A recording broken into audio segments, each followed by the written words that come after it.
Hello everyone, क्या हाल चाल। तो आज हम आ गए हैं फिर से लौट कर एक नए टॉपिक, एक नई यूनिट की शुरुआत करने। So welcome to the Panchsheela academy. Myself Kamal Singh Pawar. और आज का लेक्चर में हम लोग शुरू करने जा रहे हैं करंट इलेक्ट्रिसिटी। ओके, इसका लेक्चर नंबर फर्स्ट आज हम स्टार्ट करते हैं। ओके, तो आज का लेक्चर में हम बात करेंगे इलेक्ट्रिक करंट पर। देखिए बच्चों, पिछली क्लासेस में हम लोगों ने इलेक्ट्रिक चार्ज के ऊपर स्टडी किया है। इलेक्ट्रिक चार्ज क्या होता है, कैसे एक इलेक्ट्रिक चार्ज अपनी इलेक्ट्रिक फील्ड को बनाता है, किस तरह से उस फील्ड के अंदर इलेक्ट्रिक चार्जेस पर फोर्सेस अप्लाई होते हैं, डाइपोल क्या होते हैं, देन पोटेंशियल क्या होता है। और पोटेंशियल कैलकुलेट करने के बाद हम लोगों ने फाइंड आउट किया था कैपेसिटेंस के बारे में। कैपेसिटेंस क्या होता है। तो ये सारी बेसिक प्रॉपर्टीज हम लोग इलेक्ट्रिक चार्ज पर हमारे प्रीवियस लेक्चर्स के अंदर स्टडी कर चुके हैं। और अब हम जा रहे हैं नेक्स्ट पार्ट की ओर। तो ये जितना भी पार्ट आपने प्रीवियस सेक्शन में स्टडी किया था, उस प्रीवियस सेक्शन वाले पार्ट के अंदर हमने सारी की सारी स्टडी इलेक्ट्रिक चार्ज पर इस केस में किया था कि चार्ज हमारा स्टेशनरी है, मीन्स नॉट मूव, अपनी प्लेस पर रखा है और वो इन डिफरेंट फिनोमेनास को रिप्रेजेंट करता है। तो जब जब हम बात करते हैं इलेक्ट्रिक चार्ज पर, ओके, इलेक्ट्रिक चार्ज पर, बट किस केस में, इन स्टेशनरी कंडीशंस। तो जब जब स्टेशनरी कंडीशन हमको मिलेगा, वो पार्ट हमारा था कौन सा, इलेक्ट्रोस्टैट या electrostatics. Okay, and now we are going to start the motion of charge. आज हम स्टार्ट करेंगे चार्ज के मोशन को। ओके, तो motion of charge, motion of electric charge अब हम शुरू करने जा रहे हैं। अभी तक तो हमने चार्ज को रेस्ट रेस्ट रेस्ट करके स्टडी कर लिया। अब कब तक रेस्ट में रखेंगे उसको, बेचारा थक चुका है वो। अब हम उसको क्या बोलेंगे, आजा भैया आज हम चलना शुरू करते हैं। तो जब वो चलेगा तो अपनी चाल दिखाएगा, और जब वो अपनी चाल दिखाएगा तो चाल दो तरह से हो सकती है। कौन कौन सी हो सकती है, तो मोशन ऑफ चार्ज यहाँ पर दो तरह से हो सकता है। एक हो सकता है वेरिएबल स्पीड, ठीक है, वेरिएबल स्पीड से आपका चार्ज दौड़े। और दूसरा हो सकता है चार्ज आपका कांस्टेंट स्पीड से मूव करे,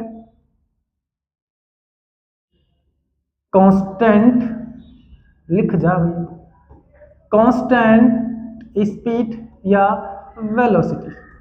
ओके, तो चार्ज जब मोशन करेगा तो मोशन करने के दौरान उसकी जो स्पीड है कांस्टेंट हो सकती है, और उसकी जो स्पीड है वो वेरिएबल भी हो सकती है। इट मीन्स उसे हम एक्सेलरेटेड मोशन भी कह सकते हैं। सो एक्सेलरेटेड मोशन या एक्सेलरेशन उस बॉडी के अंदर, उस चार्ज पार्टिकल के अंदर क्या होगा, क्रिएट होने वाला है। ओके, तो जब कांस्टेंट स्पीड से चार्ज पार्टिकल मूव करेगा, so it forms electric current. क्या बनाएगा वो, इलेक्ट्रिक करंट बनाएगा। और जब चार्ज एक्सेलरेट होगा या वेरिएबल वेलोसिटी से मूव करेगा, so that phenomena is known as electromagnetism. Constant speed में हम इलेक्ट्रिक करंट के बारे में स्टडी करेंगे, और जब उसकी स्पीड में वेरिएशन आएगा, एक्सेलरेशन आएगा, तो वो जो पार्ट हम स्टडी करेंगे वो नेक्स्ट पार्ट होगा हमारा, that is known as electromagnetism. तो यहाँ पर हाँ, कुछ केस में आपको फील होगा कि हमारा चार्ज पार्टिकल एक्सेलरेट हो रहा है, हमको यहाँ पे वेरिएबल स्पीड भी फील होगी, लेकिन एक्चुअली वो कैसे मिलेगी, हमको एक कांस्टेंट स्पीड ही मिलेगी। और कांस्टेंट स्पीड में आपका चार्ज पार्टिकल हमेशा और हमेशा कैसी मोशन करेगा। ओके, वो बात करेंगे हम इलेक्ट्रिक करंट पर। ठीक है, तो बच्चों चलते हैं हम इलेक्ट्रिक करंट की ओर। ओके, बिना विलंब किए स्टार्ट करते हैं हम इलेक्ट्रिक करंट को। क्या कहती है इलेक्ट्रिक करंट हमें, सर इलेक्ट्रिक करंट हमको कहती है कि जो रेट ऑफ फ्लो है, rate of flow of electric charge called electric current. Electric current क्या किया हमने, चार्ज को फ्लो करा दिया। जो फ्लो ऑफ चार्ज है per unit time, that is known as electric current. ये हमारे पास कोई कंडक्टर है, चार्ज कहाँ फ्लो हो सकता है, किसी न किसी कंडक्टिंग मटेरियल पर। तो ये एक कंडक्टिंग मटेरियल है हमारे पास, एक कंडक्टर है जिसके ये एक area of cross section. Area of cross section बोले तो ये से मान लीजिए ये कंडक्टर है, इसके सामने के फेस का जो एरिया है that is known as area of cross section. Okay, तो इस एरिया ऑफ क्रॉस सेक्शन ये ए हमने टेकन किया यहाँ पर, और ये एल लेंथ वाला हमारा कोई कंडक्टर है। ठीक है, तो अब हम देखते हैं चार्ज के मोशन को।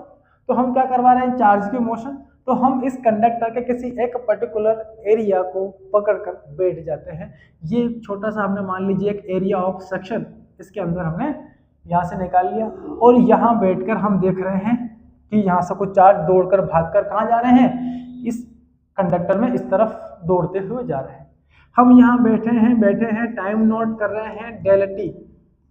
ओके, तो हम देखते हैं कि डेल टी टाइम में इस एरिया ऑफ क्रॉस सेक्शन को यहाँ से पार करते हुए भाग कर डेल क्यू चार्ज आपके इस एरिया को पार करते हुए कहाँ जा रहे हैं, यहाँ से बाहर जा रहे हैं। हम काउंट कर रहे हैं स्टिक लेके 1 2 3 4, वैसे ऐसे काउंट कर सकते हैं, बहुत मुश्किल है, इस तरह से काउंट हम नहीं कर सकते हैं क्योंकि चार्ज बहुत ज़्यादा कुछ सेकंड्स में ही यहाँ से इस एरिया ऑफ क्रॉस सेक्शन को पार करते हुए यहाँ से भाग जाएंगे। ओके, तो हमने देखा कि इस एरिया ऑफ क्रॉस सेक्शन से टाइम के रिस्पेक्ट में कितने चार्ज भागकर यहाँ से जा रहे हैं। तो हमने टाइम लिया t, और t टाइम में हम ये कंसिडर करें कि q चार्ज इस एरिया ऑफ क्रॉस सेक्शन से क्या हो गए यहाँ से बाहर। तो 1 सेकंड में कितने, तो 1 is equal to q upon t। तो चार्ज बाय टाइम क्या मिला आपको, चार्ज बाय टाइम। और जब जब चार्ज बाय टाइम हमको मिला, इसी को हमने बोला इलेक्ट्रिक करंट। ओके, रिप्रेजेंट करने के लिए हम इसके लिए लेटर आई का यूज किया करेंगे। आई स्मॉल लिखे जाएंगे, कैपिटल, बात एक ही है। Is equal to charge divided by time. Okay, तो चार्ज पर यूनिट सेकंड इस एरिया ऑफ क्रॉस सेक्शन को पार करके जो जा रहे हैं, that amount of charge are known as electric current, means rate of flow of electric charge which is passing through this area of cross section. Okay, तो I average charge कितने होंगे, एवरेज इलेक्ट्रिक करंट कितना होगा, so average current हमने यहाँ पर del T time पकड़ लिया। डेल टी टाइम में कितने चार्ज इस एरिया ऑफ क्रॉस सेक्शन को पार कर जाएंगे, डिफरेंस इन टाइम लिया हमने, बैठे 0 1 2 3 4 5 10 सेकंड में 100 कूलम चार्ज यहाँ से क्या हो गए, निकल कर चले गए। ओके, तो टोटल टाइम इंटरवल में टोटल चार्ज जितने भी पास आउट होंगे हमारे, that amount of electric current is known as average electric current. total charge in total time interval are known as average electric current. Okay, और किसी ने बोल दिया कि 5वें सेकंड में बताओ कितने चार्ज निकल कर गए, charge in 5th second means instantaneous electric current. Okay, तो वो भी हम कैलकुलेट कर लेते हैं। इंस्टेंटेनियस करंट कितना होगा, okay, so instantaneous current I instantaneous is equal to dq divided by dt कर लेते हैं। dq by dt this gives the instantaneous current। किसी एक इंस्टेंट पर आपको इलेक्ट्रिक करंट कैलकुलेट करनी पड़े, t इक्वल टू 4 सेकंड पर इलेक्ट्रिक करंट कितना, तो वो करंट हमारी होती है instantaneous current. I is equal to dq divided by dt।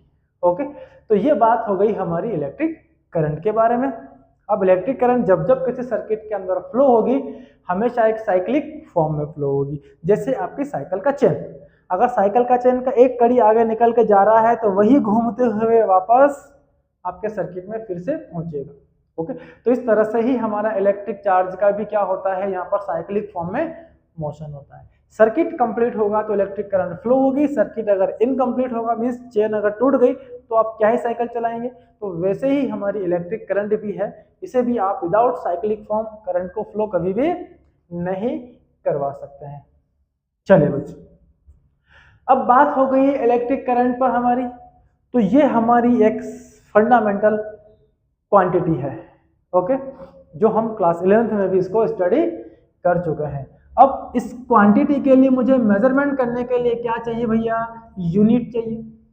तो यूनिट तो I is equal to sir charge by coulomb से हम कैलकुलेट कर सकते हैं, लेकिन बच्चों ये चार्ज बाय कूलम से कैलकुलेट करने वाली क्वांटिटी नहीं है, ये हमारी है फंडामेंटल। चार्ज के लिए हम कूलम का यूज करते हैं और टाइम के लिए हम सेकंड का यूज करते हैं, और कूलम पर सेकंड इसे हम बोला करेंगे ampere.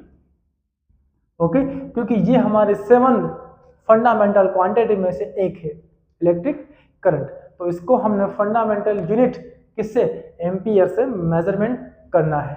Okay, current is measured in the form of ampere ना। डायमेंशन, तो ये फंडामेंटल है, खुद इसका डायमेंशन है, लेटर ए हम इसके लिए यूज कर लेंगे। ओके, कुछ बुक्स के अंदर डायमेंशन को शो करने के लिए लेटर आई का भी यूज किया जाता है, तो डरना मना है, आप इसमें ए या आई यूज कर सकते हैं। ओके, एमएलटी तो इसमें है नहीं, तो M0 L0 T0 भी आप इसके अंदर अप्लाई कर सकते हैं। ओके बच्चों, तो ये हो गया हमारा इलेक्ट्रिक करंट, उसकी यूनिट और डायमेंशन के बारे में डिस्कशन। ठीक है, अब आते हैं इसके मोस्ट एडवांस कैरेक्टर्स की ओर। भैया जिस इलेक्ट्रिक करंट की हम बात कर रहे हैं वो इलेक्ट्रिक करंट एक डायरेक्शन में फ्लो होता है। ठीक है, क्या पूछ रहे हैं हमसे ये भाई साहब, ये पूछ रहे हैं why current is a scalar quantity. तो करंट स्केलर क्वांटिटी क्यों है, बड़ा सवाल है। करते हैं करंट स्केलर क्वांटिटी क्यों है। तो सबसे पहली बात तो हम ये करते हैं कि जब भी हम किसी कंडक्टर के दो एंड के बीच एक पोटेंशियल डिफरेंस अप्लाई करते हैं, करंट एक पर्टिकुलर डायरेक्शन में फ्लो होगा, प्लस से माइनस की तरफ। तो करंट के पास क्या है भैया, डायरेक्शन है। ओके, और करंट मान लीजिए इस कंडक्टर में 5 एम्पियर फ्लो हो रहा है, तो उसके पास मैग्नीट्यूड वैल्यू भी होना है। So it has magnitude, current has direction as well as magnitude, और जिसके अंदर ये दो नेचर पाए जाते हैं उन सब क्वांटिटीज को हम बोलते हैं क्या, वेक्टर क्वांटिटीज। बट फिर भी यहां पर जो करंट है वो वेक्टर क्वांटिटी नहीं है। अब क्यों नहीं है तो वो हम डिस्कस कर लेते हैं।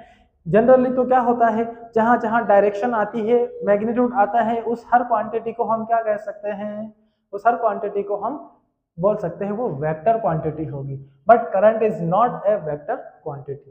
देखिए यहां से एक इलेक्ट्रिक करंट हमने सप्लाई की 5 एम्पियर। ओके, और इस एंड से हमने करंट को सप्लाई किया 3 एम्पियर।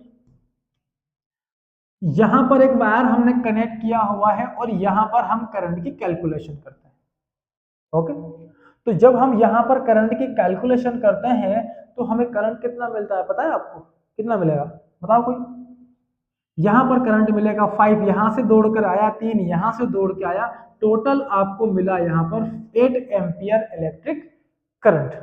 ओके, तो 5 को 3 में मैंने ऐड कर लिया, कितना आया, 8 एम्पियर इलेक्ट्रिक करंट। और ये जो तरीका है यहाँ पर ऐड करने का, ये आपका वैसा ही है जैसे कि आपने दो स्केलर क्वांटिटी को ऐड कर दिया हो, 2 + 4 = 6। वैसे यहाँ पर 5 + 3 = कितना है, 8। तो इसको हम ऐसे ही ऐड कर रहे हैं। ओके, ये ले लीजिए, यहां से हमने 7 एम्पियर इलेक्ट्रिक करंट को सप्लाई किया, यहां से हमारी इलेक्ट्रिक करंट आ रही है 2 एम्पियर, और यहां से हमने इलेक्ट्रिक करंट सप्लाई कर दी कितना, 3 एम्पियर।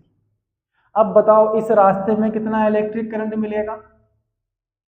तो अगर हम ये माने कि चलो ठीक है, थोड़ी देर के लिए हम मान ले कि current is A vector quantity और वेक्टर में होती है डायरेक्शन, अगर ये वाला +7 है तो ये वाली इलेक्ट्रिक करंट -3 होना चाहिए। तो इन दोनों का जो नेट रिजल्ट है वो इधर +4 होना चाहिए, इधर से 2 आ रहा है, टोटल कितना होना चाहिए, +2 करेंगे तो 6 होना चाहिए। मतलब इस रास्ते में आपको इलेक्ट्रिक करंट कितना मिलना चाहिए, 6 एम्पियर। ओके, ये हमारी कैलकुलेशन है वेक्टर के बेसिस पर। ठीक है, अब हमने यहाँ पर कैलकुलेट की, डिवाइस लगाई, करंट की मेजरमेंट की, और करंट आपको कितनी मिली, यहाँ हमको मिली 12 एम्पियर। कितना, 12 एम्पियर। 7 यहाँ से आ रहा है, 3 यहाँ से आ रहा है, 10 और 2 यहाँ से आया, टोटल कितना मिला आपको, 12 एम्पियर। क्या आपको ये 6 एम्पियर मिला, नहीं मिला। कितना मिला है हमें यहाँ पर इलेक्ट्रिक करंट, यहाँ मिला है हमें 12 एम्पियर इलेक्ट्रिक करंट। मीन्स इसको एंगल से कोई फर्क नहीं पड़ता, इसको डायरेक्शन से कोई फर्क नहीं पड़ता। ओके, तो जिसको एंगल डायरेक्शन से फर्क नहीं पड़ता, जिसको आप बहुत ही नॉर्मली स्केलर के फॉर्म में ऐड एंड सब्ट्रैक्ट कर पाएंगे, ऐड कर पाएंगे, तो ऐसी सारी क्वांटिटीज को हम क्या बोलते हैं, ये हमारी एक स्केलर क्वांटिटी बन जाती है। तो देखो बच्चों, यहाँ जो वेक्टर के रूल अप्लाई हो रहे हैं, वो वेक्टर के रूल से इसको फर्क ही नहीं पड़ रहा है। ये एंगल 90 डिग्री, एंगल से कोई फर्क नहीं पड़ रहा है इसे। Okay, so current is a scalar quantity because current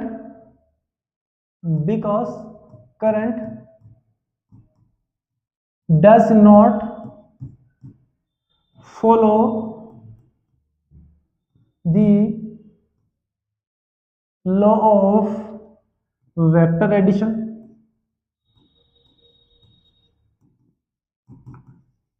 Current does not follow the law of vector addition. It can be added like a scalar quantity, like a scalar quantity. Okay, इसको किसी भी angle की जरूरत नहीं है, it has no need to any angle, no need या not need to angle, ये ले लो। Okay, there is no effect of angle, no need, no effect, as which सब कर सकते हैं। इससे इसको कोई भी फर्क नहीं पड़ता है, इसलिए करंट क्या बन जाता है हमारा, एक स्केलर क्वांटिटी। और देखिए ध्यान से, जिसमें डायरेक्शन है, मैग्नीट्यूड है, फिर भी वो स्केलर है, so we call it is a tensor quantity, it is a tensor quantity. अगर कहीं लिखा हो current is a dash number 1 scalar vector tensor, तो आप क्या लिखोगे, टेंसर, क्योंकि इसमें डायरेक्शन है, मैग्नीट्यूड है, फिर भी कैसा है, ये स्केलर है। सो इस प्रकार की जो क्वांटिटीज होती है नेचर में, उन्हें हम बोलते हैं टेंसर क्वांटिटी। ओके, तो ये था करंट क्यों स्केलर होता है। चलिए आते हैं एक छोटे से न्यूमेरिकल पर, जहां हम फाइंड करते हैं इलेक्ट्रिक करंट को। If Q equal to 3t², Q is equal to, हमको चार्ज गिवन कर रखे हैं 3t² plus 4t plus 5, okay, coulomb में ये आपको चार्ज गिवन है। Then find instantaneous current at t equal to 2 second and also find the average current from 0 to 3 second. तो number 1 आपको इंस्टेंटेनियस करंट फाइंड करनी है, नंबर 2 आपको average current भी फाइंड करनी है फ्रॉम 0 to 3 सेकंड। ओके, तो फाइंड करते हैं सबसे पहले इंस्टेंटेनियस करंट। तो I instantaneous is equal to, formula क्या पढ़ा है हमने अभी, I instantaneous is equal to dq divided by dt। So d by dt as it is, और चार्ज की जगह ये रही, चार्ज की वैल्यू कितना है 3t² plus 4t plus 5। Okay, differentiate कर दो तो हमको मिलता है 6t प्लस 4। ओके, 2 आगे जाएगा, 6t और 4 और 5 तो कितना हो गया, कांस्टेंट है तो 0 हो जाएगा। So instantaneous current is equal to कितना मिल गया हमें, वो हमको मिल जाता है 60 + 4। ये हो गया आई instantaneous.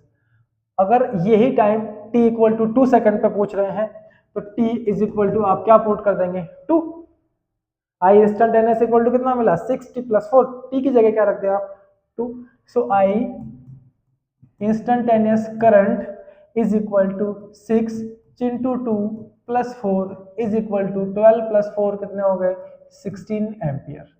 That is the instantaneous current in circuit. ठीक है, तो आई एवरेज फाइंड करते हैं। I average is equal to total charge in total time. Total charge देखो जीरो से लेके कहां तक बात कर रहे हैं हम लोग 3 सेकंड तक, तो charge in third second minus charge in 0 second, तो 0 से लेके 3 सेकंड तक कितने चार्ज फ्लो होकर गए हैं टाइम 3 to 0, तो फाइनल माइनस इनिशियल। 0 से लेके 3 सेकंड तक टोटल चार्ज कितने पासिंग आउट हुए हैं हमारे circuits. So I average is equal to charge in 3 second, जहां 3 रख दो, 3 का स्कोर करेंगे तो 9, 9 का स्कोर मल्टीप्लाई किया तो 27। ओके, तो यहाँ पर हम निकाल लेते हैं, कैलकुलेट कर लेते हैं इसको थोड़ा सा। तो ये charge in 3 second is equal to ये हो गया आपका 27 + 4 × 3 12 + 5 इज इक्वल टू कितना हो गया हमारा 32। और ये अच्छा ऐसा कर लो 5 7 7 और 7 14 1 कैरी 2 और 2 कितने हो गए 44। तो charge in 3 second is equal to कितना हो गया 44 कूलम। ओके, फिर चार्ज इन 0 सेकंड, ये 0 कितने बचे हैं 5। सो 44 - 5 डिवाइड बाय कितना 30। So I average is equal to कितना बचा 39/3। So I average is equal to 3 1 = 3 3 3 = 9, तो 13 एम्पियर।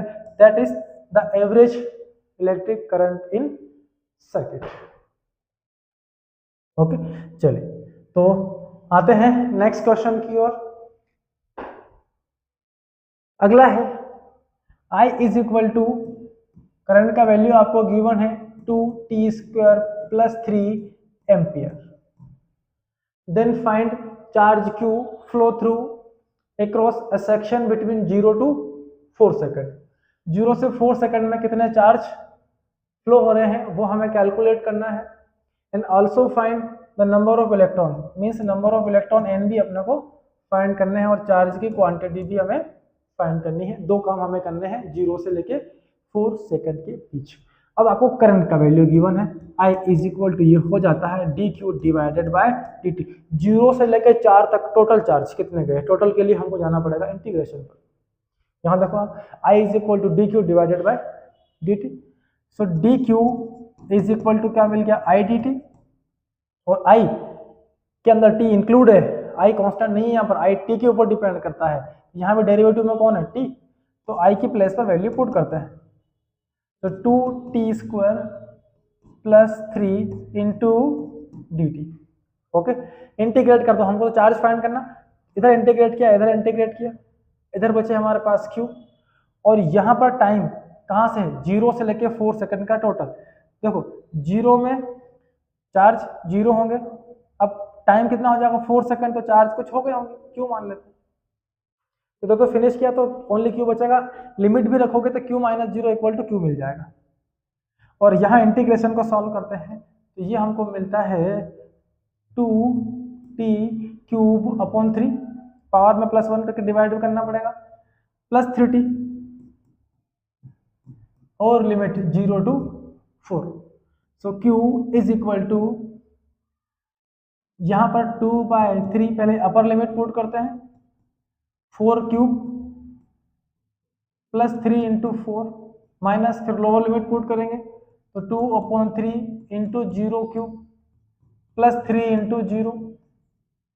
तो पीछे वाले तो सब भस्मासुर हैं, सब खत्म हो गए, बचे ही नहीं कुछ। इज इक्वल टू यहाँ बचा अपने पास 2/3, 4 का स्क्वायर किया 16 का भी मल्टीप्लाई किया 4 से तो कितना हो गया 64 प्लस 12, 3 से कैंसिल कर लें ये 2, ओके 3 2 6, ओ तो कैंसिल तो हो नहीं रहा, तो इसको नहीं करेंगे हम, ठीक है नहीं करते हैं। तो मल्टीप्लाई करते हैं, ये हो गया आपका 128 डिवाइड बाय 3 प्लस 12, 128 प्लस 48 कर लो डिवाइड बाय क्या कर लिया 3, so Q is equal to 8 plus 8 16, 1 5 और 2 76 बाय 3, ये आए हमारे पास इतने कूलम चार्ज। ओके, अब फाइंड करना है क्या नंबर ऑफ इलेक्ट्रॉन, तो number of electron find out करने के लिए फॉर्मूला क्वांटाइजेशन से निकाल लो, plus minus N E, N equal to Q upon क्या कर लें आप ई, 4 से मल्टीप्लाई 4 से डिवाइड, तो क्यू हमारे पास है 176/3 इंटू 1.6 इंटू 10 की पावर -19। ओके, इसको सॉल्व कर लेना, आपको क्या मिल जाएंगे यहाँ पर नंबर ऑफ इलेक्ट्रिक चार्जेस भी मिल जाते हैं। ठीक है बच्चों, तो इसको आगे आप सॉल्व करना। ओके, तो आज के लेक्चर में हमने जाना कि इलेक्ट्रिक करंट क्या होती है, ओके, एवरेज करंट क्या होती है और इंस्टेंटेनियस इलेक्ट्रिक करंट क्या होती है, कैसे हम लोग इलेक्ट्रिक करंट की कैलकुलेशन, चार्ज की कैलकुलेशन और नंबर ऑफ चार्जेस की कैलकुलेशन कर सकते हैं। ठीक है, तो नेक्स्ट लेक्चर में हम लोग डिस्कस करने जा रहे हैं ड्रिफ्ट वेलोसिटी पर। तो ड्रिफ्ट वेलोसिटी क्या होगी उसका पूरा बेसिक कॉन्सेप्ट आपको सीखने समझने के लिए आप हमारे नेक्स्ट लेक्चर को जरूर ज्वाइन करें और ड्रिफ्ट वेलोसिटी को अच्छे से समझें। तब तक के लिए ऑल दी बेस्ट।